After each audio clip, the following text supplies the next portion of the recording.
জন্মের সময় কোনো শাঁখ বাজেনি, জন্ম থেকেই যে জ্যোতিষীর ছকে বন্দী। যার লগ্ন রাশি রাহু কেতু দিশা খোঁজা হয়েছে, না, তার নিজের জন্য নয়, তার পিতার জন্য, তার ভাইয়ের জন্য, তার স্বামীর জন্য, তার পুত্রের জন্য। কিন্তু যার গর্ভ থেকে আমার জন্ম, সেই মায়ের কথা বলেনি কেউ।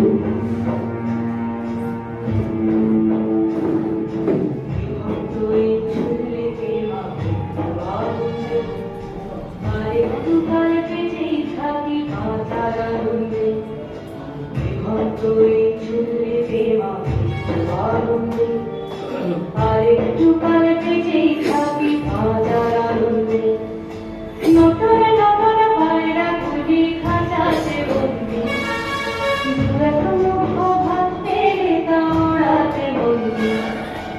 আমি সেই মেয়েটি যে গত কোন শতাব্দীতে 5 বছর বয়সে মালা দিয়েছে গঙ্গা যাত্রীর গলায়, কুড়িন ব্রাহ্মণের 365তম স্ত্রী অন্যতমা করে স্বামীর কদমে হয়েছি গর্বিনী। সন্তানের পর সন্তান জন্ম দিতে দিতে যন্ত্রণায় মুখ টুকরে পড়েছি সতীকাগারে, ঝুলে পড়ে মরেছি সতীকারে।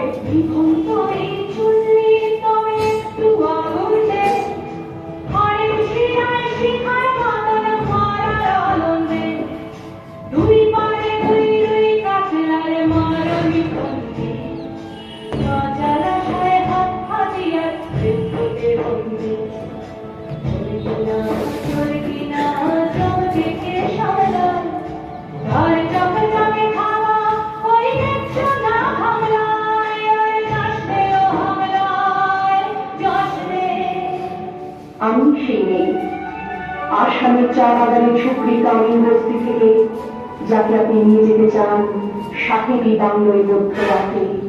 ফায়ার প্লেসের ঝলসে ওঠা আলোয় মলিন চোখে দেখতে চান যার অনাবৃত শরীর। আমি সেই মেয়ে, শোক নয়, লজ্জা নয়। এই রাজগৃহে দাঁড়িয়ে আমি জানলাম, প্রেম নয়, শ্রদ্ধা নয়, অধিকার নয়, নারী শুধু প্রয়োজনের।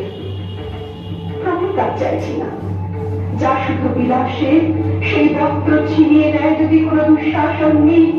আমি কাঁদছি না, চারপাশে ভাষালের বিনয় পশুদের উদ্যান গাছের ভঙ্গি আমি দেখছি না।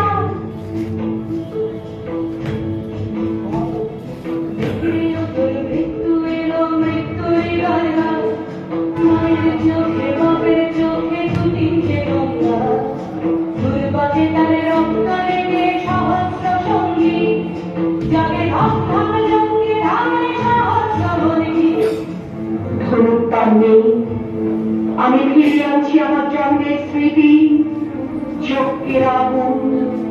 দ্রৌপদী নই, নই পাঞ্চালী, নই ভরত কুলবধূ। আমি কৃষ্ণা, যজ্ঞাগ্নি সম্ভূতা, শুধু নারী এক।